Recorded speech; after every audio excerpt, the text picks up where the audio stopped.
Harper and Her Dogs by Cara Venus. We're going to have a baby! But how would their fur babies Stella and Mitzi react? Stella and Mitzi had been only children for years.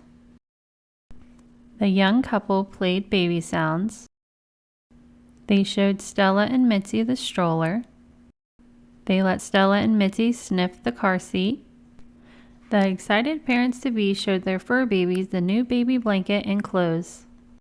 Now they just hope for the best. Then came the day when Harper was born. The fur babies were left with Grandma and Grandpa. When Harper first met the dogs, her parents were hesitant. To the parents' delight, both baby and dogs fell in love. The dogs became Harper's protectors. They loved to clean up Harper's messes. Harper and her dogs became best friends.